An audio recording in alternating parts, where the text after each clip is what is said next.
Doctors of Reddit, what is your how the hell are you even alive right now story? I am a doctor. My moment to shine. Patient was driving a motorbike. We were informed that dispatch had been sent to pick up a motorbike versus logging truck. Bike was behind the truck which had lost its load of logs at highway speeds. Trauma team is activated. We have called for blood. Guy walked out of the ER after period of observation. When he saw the logging truck lose its load, he simply let go of his bike and fell off the back. Rolled a bit and got some bumps and bruises.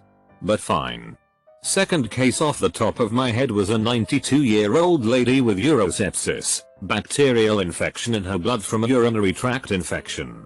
Her initial gas had a pH of around 6, 7, and a lactate of 12, too acidic and too high for the non-medical peeps. Young patients would have a hard time surviving that, let alone the very elderly. She was unconscious, but had received one dose of Cipro, an antibiotic, by mouth from her family doctor before becoming altered. Family agreed to a comfort, do not resuscitate, level of care and said their goodbyes. The next morning, the resident on call got pages asking if Mrs. Blah blah blah could eat. She was awake and hungry. Guess the dose of Cipro kicked in. Obligatory not doctor disclaimer. About a year and a half ago, a friend of mine was going mountain biking. He wasn't actually on the mountain yet, just riding his bike over to a friend's house. They were going up on the mountain together. He stopped to tie his shoe and, for some reason, took off his helmet. Finished tying his shoe, pedaled 10 feet, and got hit by a car. Someone, we suspect it was the driver, called in an anonymous tip to the hospital. They found my friend with a broken skull on the side of the road. Hospitalized him. Then discovered that he had a bleed in the membrane between his skull and brain. It was pushing on brain tissue. I believe it was something like a 20% chance of survival.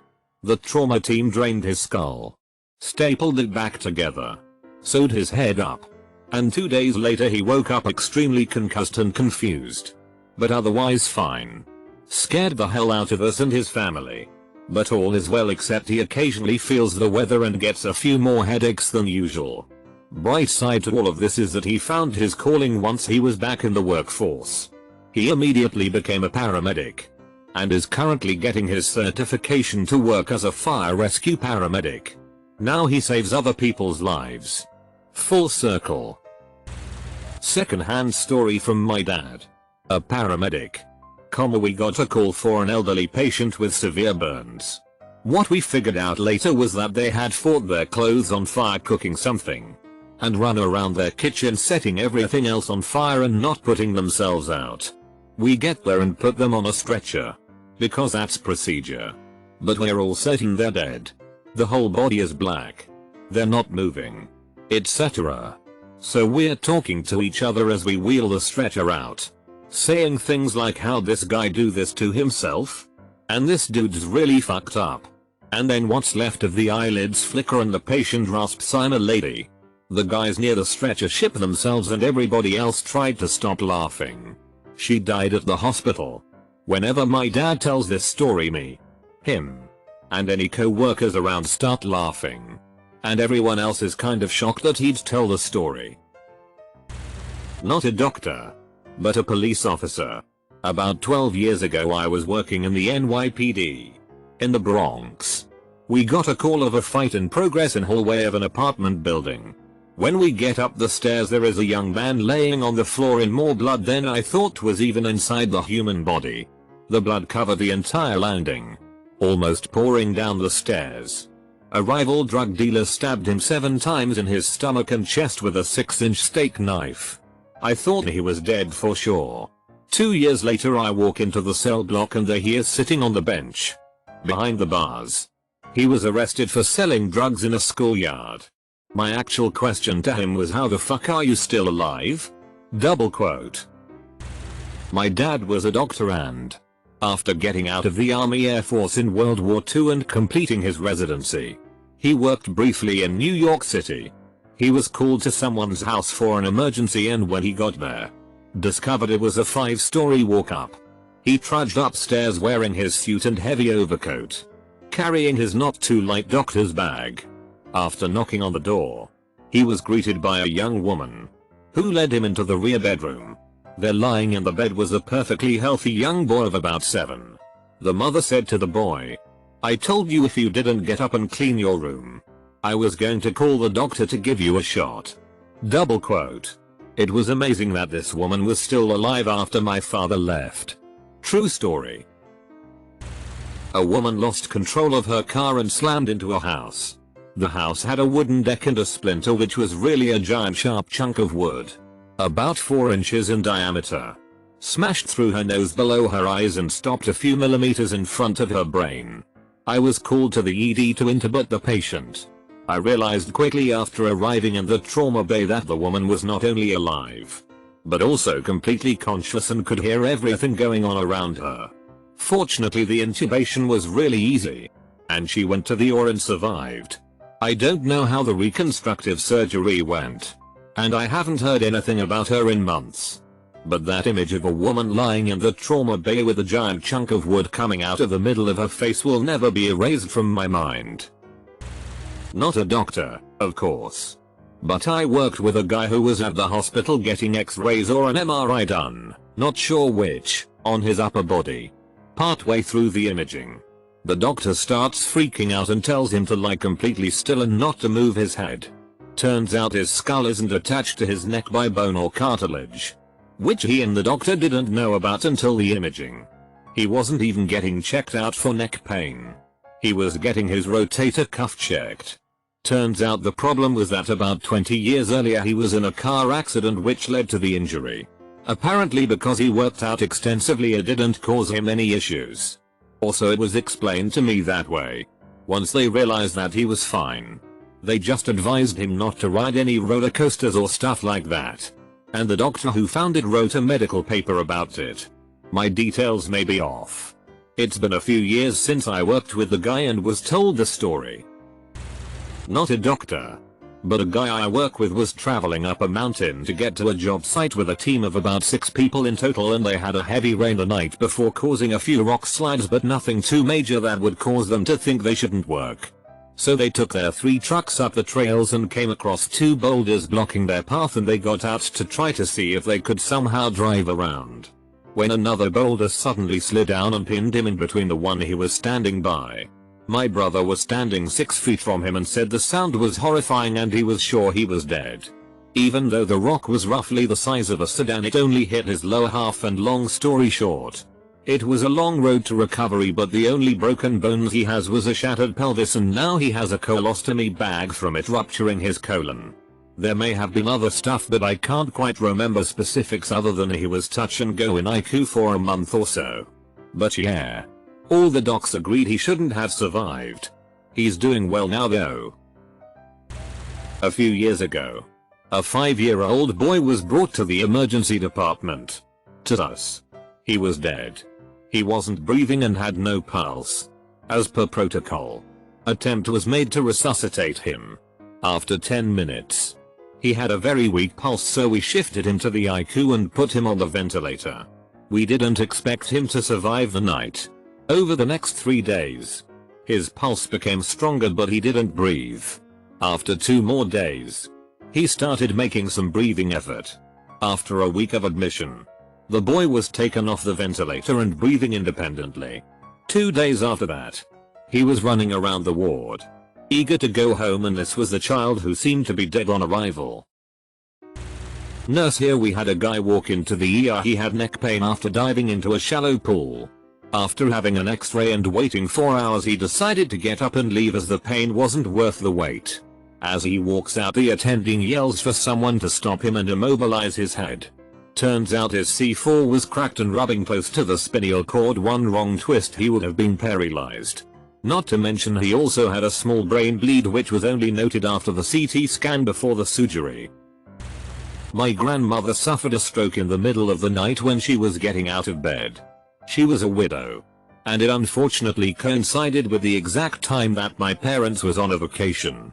We found her on the bedroom floor 5 days later. We knew the period of time that had passed because of the number of uncollected newspapers in mailbox. Still alive. When we told the paramedics and later the doctors at the hospital that she had spent 5 days on that floor without any water or food, they looked pretty unconvinced. The thing was that she had always suffered from water retention in her legs. And in the years preceding the stroke it had actually gotten worse. Seems like the body subsisted on that fluid. And that was why she did not literally die of thirst. She went into training and except for one of her hands being numb, she made an almost full recovery and only died 2 years later of unrelated issues, lung infection. She was a habitual smoker. My mother is a physician. And she was describing something that happened to me a few months ago. For background, she does palliative care. Basically they had this patient. He's in a coma. No cognitive functions. For all intents and purposes he's out. The guy suffers renal failure. So the family puts him on dialysis to keep him alive. Well, he's also having circulatory issues, as he's on a vent. So he's starting to lose blood flow to his appendages, which began to undergo necrosis. So basically she had a patient who had blood flow issues, kidney issues, appendages that were visibly rotting, and who had basically no hope of coming out of the coma. And the family won't pull the plug. Basically the how the hell was he alive bit came from the fact that almost all of his bodily functions were taken care of via machines. And even then he's still barely functioning, but technically alive. This is about my great aunt who was in her late 90s at the time. She was in palliative care. Had a leg amputated due to circulation issues. Showed signs of severe dementia. All of her body's systems were failing. The doctor told us that it was just a matter of time. The woman's body had just stopped working. We went home and waited for the call. About noon the next day, we got a call asking if we could come and get her. She woke up, demanded tea and toast, ate it, and then started trying to bribe a nurse to get her a bottle of gin. When we got to the hospital, she was being wheeled around in a chair talking up a storm. No sign of dementia except that she thought it was 1940. The doctor just said she should be dead. Really, she should be dead. That old woman will outlive me. Double quote. We had another month of her with us and then she passed quietly in her sleep. The doctors never could come up with a medical reason why she had that last month of clarity and relative health except to say that she just decided not to die that night. General surgeon here. Person came in with severe abdominal pain and found to have a perforated gastric ulcer. Upon exploration, found what seemed to be a pound of carrots, celery, and other undigested vegetable matter in their abdomen. Scooped it all out, sewed up the stomach and put a patch on it. Then washed everything out real well. Another person with severe abdominal pain found to have a perforated stercoral ulcer. Basically found 5 pounds of rock hard poop everywhere and the entire colon was dead. Cut out the colon, washed them out real good, and gave them an ileostomy. Person that weighed 500 pounds came in with a ruptured juxtarenal abdominal aortic aneurysm. Developed kidney failure and gluteal compartment syndrome. Needed fluids at 300 cc/hr, a Lasix drip, and CVVH, a special type of dialysis. On day 2 they were complaining that they were hungry and we weren't feeding them. Obligatory, not a doctor or in med school but pharmacy school. This guy had about 3x6 packs of beer. Fell from a 8 stories building and didn't die. Before he fell he was beaten up by his drinking buddies. Baseball bat to the back of the head. Oh, before I forget, 2 gunshots to the chest. I guess the most amazing thing to me was when they asked me to correct his electrolytes as he was being rolled into the ICU. To be fair, pharmacists don't do much of other things, but we maintain the nits and grits of things, like making sure the patient's electrolytes are okay so they won't have surgery complications and such. But all I thought to myself was, why bother? The guy's dead anyway. But guess what? Dude recovered and still alive. I can't even believe it myself. Neurologist here. High school boy upset about being dumped by his girlfriend gets spectacularly drunk with friends on a Friday night. He decides to finish the night by chugging an entire 5th of vodka. At which point his friends figure out that the situation might be serious. They do a stop, drop, and roll where they pull their car up to the ER. push him out and drive away. He isn't breathing and has to be put on a ventilator immediately. His blood alcohol level was over 400 and possibly still rising. And he is to all appearances dead. I am called in to examine him. And he has absolutely no signs of brain function. No response to pain. Light. All reflexes gone. EEG was even flatlined. It fulfilled the definition of brain death. Except that those criteria don't count if you are knocked out by drugs or alcohol. He did wake up in about 36 hours and was sent to a psych hospital. We had no idea how long he wasn't breathing. So it wasn't clear whether he was going to ever recover. That was a long 1-2 days for the parents. I'm PGY2. Just got done in the CCU last week.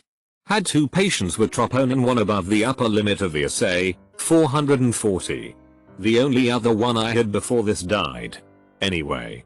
One was a 40-year-old guy who woke up diaphoretic with elbow pain. Wife drove him into the hospital and he clutched his chest. Called her name. And arrested 2 miles out from the hospital.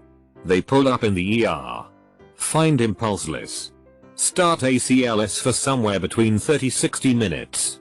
Get ROSC. EKG shows street elevation V1-6. Emergent cath shows 100% LAD. Gets stented. Transferred to us on an impeller, buried in his papillary muscle. Pulse pressure is like 3. So he's dependent on it completely. Bedside echo shows a hint of wiggle in his LV. Fast forward 2-3 days extubated. Awake. Talking, kind of. Off mechanical support and pressors. Just goes to show that being young is your best bet for survival. TL. DR dude has a massive heart attack and goes without a pulse for 45 minutes. Heart sucks but his brain still works. Had 2 little girls in med school show up to the PICU after their mom decided to drown them in the bathtub. Got cold feet. Called an ambulance. Got CPR for an hour, still going as they are wheeled into the hospital. Got ROSC code iced. Walking and talking 5 days later. Still a little traumatized. Mom went to jail. I had an old super nice woman come in once in ventricular tachycardia, which is when your heart is in a wackadoodle super fast rhythm and can be fixed by shocking the heart. She was awake but adamantly refusing defibrillation or CPR but okay with getting medication. After 15 minutes or so, her head rolls back and she loses her pulse. I had pretty much told her son-in-law that this is it, but we did give her 1 additional medication and continued to use a bag valve mask to give her some oxygen. This lasted 5 minutes and she miraculously spontaneously converted to a normal rhythm. 30 minutes later I went back to recheck her and she was surrounded by her children and grandchildren and happy as a clam. Could name every single one of them. I can't tell you how happy that made me that she was able to see her family again. My dad is a physician. He tells a story about being on call overnight and monitoring a patient with a severe cardiac condition. In the middle of the night the patient went into cardiac arrest and he pronounced him dead after they were unable to resuscitate him and he'd shown no vital signs for close to an hour.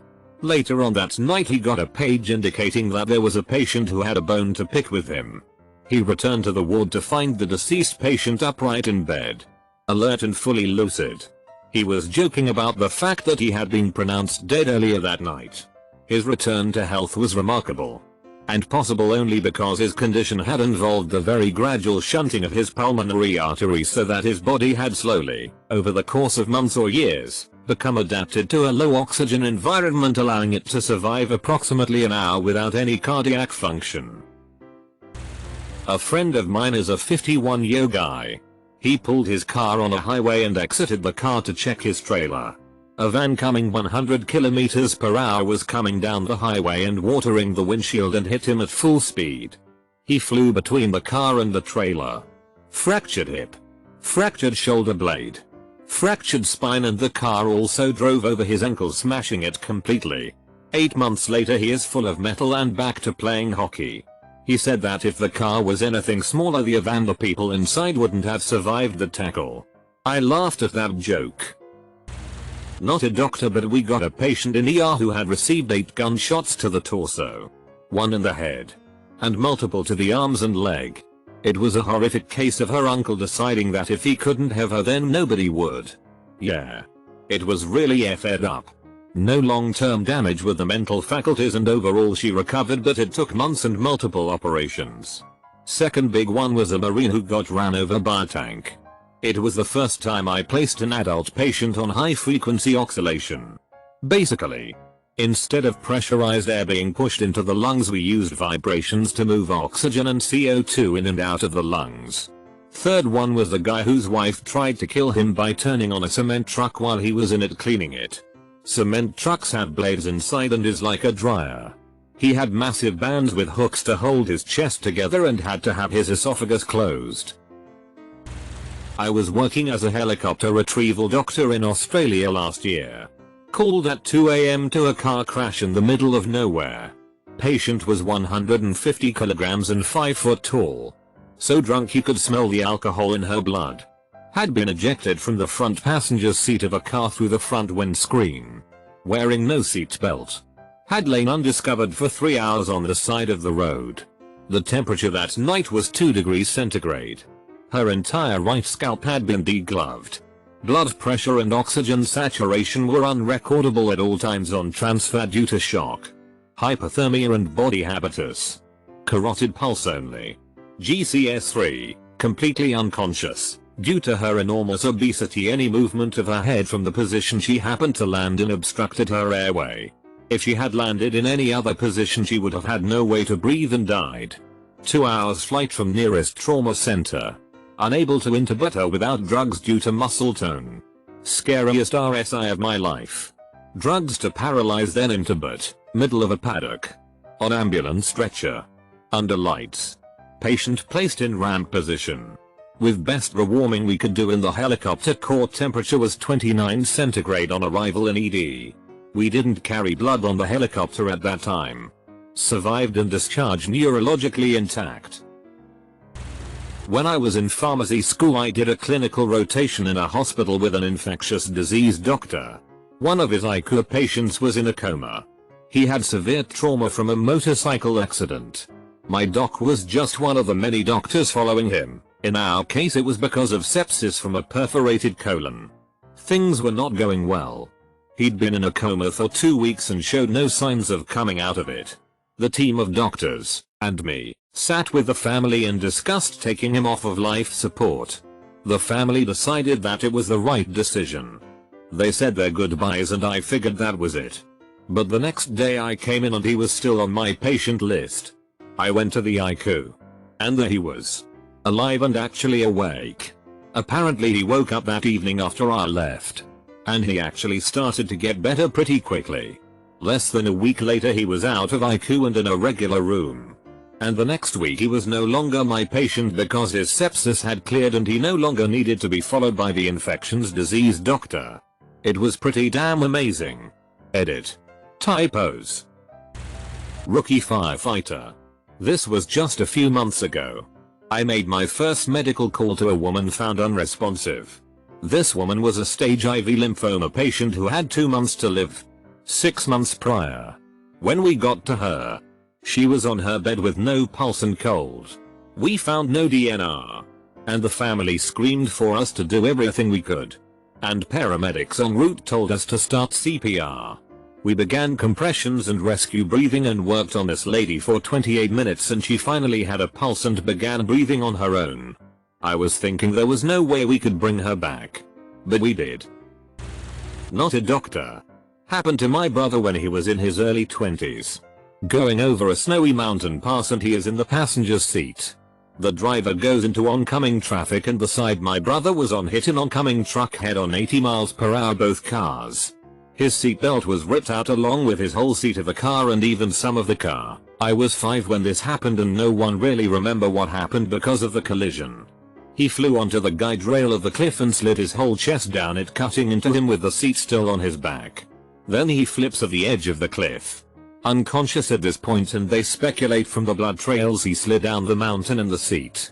He was airlifted to the best hospital in the state and remained in critical condition for 3 months. He now has several massive scars, several inches wide and about an inch deep, across his chest. arms and legs where he was cut open by the rails and doctors. The doctors said they never believed he would live. Not even 1 in a million. They said he should have died from 12 different things before he even got to the hospital. He is 37 now. Back in '75 we lived in the country and we had 2 wolves and several other dogs.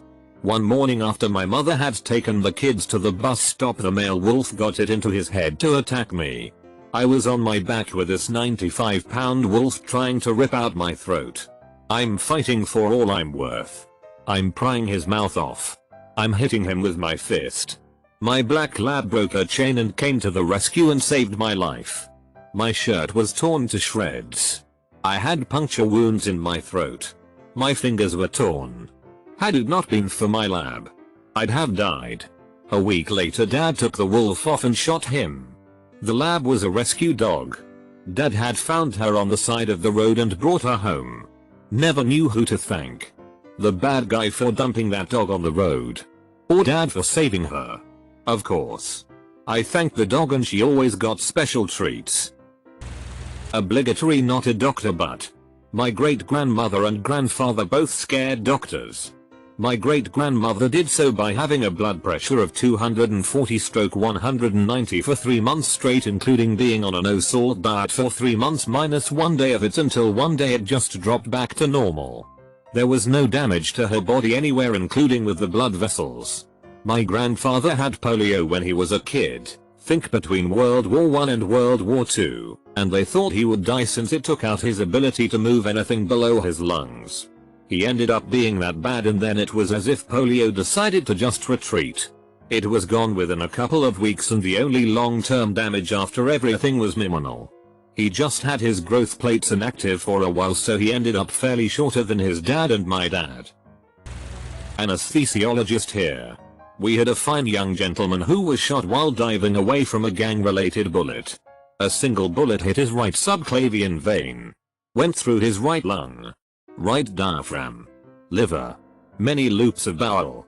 Hit both his left iliac artery and vein. And lodged in his sacrum. He coded, heart stopped. No blood pressure, in the ED. Got an ED thoracotomy. Internal cardiac massage. And got his heart restarted. 200+ units of blood products and 10 hours of emergent surgery later. He made it to the ICU. Before that night, I had never seen someone survive after an ED thoracotomy and had never given someone that much blood. He walked out of the fine hospital. When I was a paramedic student, I was doing placement in my hometown, which was a rural town of about 12k people. So there was a reasonably sized hospital. Around my former home there were a lot of smaller communities ranging from 2k down to a few hundred people. We get called first thing in the morning to the hospital to come pick up a guy who came in overnight and take him to the airport for transport via plane to Melbourne. He's basically up in the hills where there's nothing but winding roads, wombats and kangaroos, where he came off his motorcycle after attempting to dodge some of the local wildlife that clearly didn't give a fuck about looking both ways before crossing the road. He's given himself a good old skittle down the road, picked himself up and dusted himself off, and in true Aussie fashion decided, bit fucked. Better go get someone to take a gander at this. Apostrophe. He self-presented to the local police station in a small town of about 1,500 people to say, yeah, fucked up a bit. Need some help, mate. At which point they've immediately called the ambos to come and collect him. It's a good 2-hour and change drive to the hospital, where they x-ray him and discover a cervical spine, neck fracture and refer him to the surgical unit in Melbourne. Not bad for a bloke that's broken his neck and decided fuck it. Better rock around to the cop shop to get this sorted out. Double quote. I'm the office manager, technician, secretary, janitor, accountant, what have you, sole employee. Woohoo. Comma of an optometrist. Now, optometry isn't crazy exciting, so this'll be pretty tame compared to the other stuff posted. Patient is a rather elderly Hispanic woman. Presents with complaints with her near visual acuity and slight headaches. I take her in the back to refract her and take her eye up. Weird. Can't get a reading for the ARK. So now comes the tonometer. Right eye. 27. Oh. Double check. 24. I check the left eye. 49. 49. I double check it. 48. This lady's got full-blown glaucoma. Doc gets her in the chair. Turns out she's got glaucoma from a leaking cataract in OS. And early diabetic retinopathy in both eyes. Her visual acuity is 20/400. This lady can't see shit. And NBSP. The kicker? She drove herself 24 miles to our office.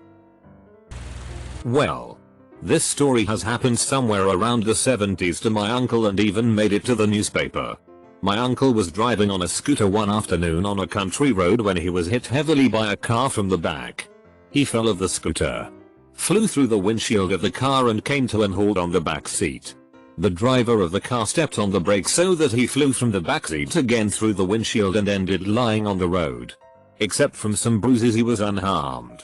When the police came, both my uncle and the driver of the car told the same story, which they didn't believe in the first place. However, my uncle had lost a shoe in the back of the car, so finally also the police got convinced. My grandma cut out the article from the newspaper and it is still in a frame in her living room. Not so much a how are you alive but more of a how did you not know. Went in for a normal checkup to get my birth control renewed only to see my blood pressure was through the roof. Thought nothing of it. Found out my kidneys were functioning at 11%. The only symptom I had that I thought was weird was my legs itched really bad. High phosphorus causes itching. My legs would itch so bad they'd bleed. Saw a dermatologist several times, they had nothing except maybe I was allergic to something. But I had no rash or anything. Turns out many other smaller things were issues. Feeling nauseous early in the morning. Migraine, stuff like that. They kept asking me, do you feel tired all the time? And weird weight gain, water retention. And I was baffled. I thought maybe they were wrong. 2 weeks later it hit me like a ton of bricks. Go to the point where I would be starving. Make myself some food, take one bite and get nauseous. Lost 15 pounds before I went on dialysis and had problems with that. Kidneys were functioning at 1-2% before I was lucky enough to get my kidney transplant. Very hard to understand and keep it together. Going from normal functioning 24-year-old to you need a transplant ASAP. Not a doctor. But my sister's cardiologist has this story now. My family has had trouble holding on to health insurance for many years. But my sister's yearly heart checkups have been a priority. She was born with Ebstein's anomaly of the tricuspid valve, which basically means blood leaks backwards and pumps oxygen very inefficiently. 1 year her appointment got postponed a few months due to a switch in providers and all that stupid shit. My sister was in 10th grade gym class and having trouble running every day.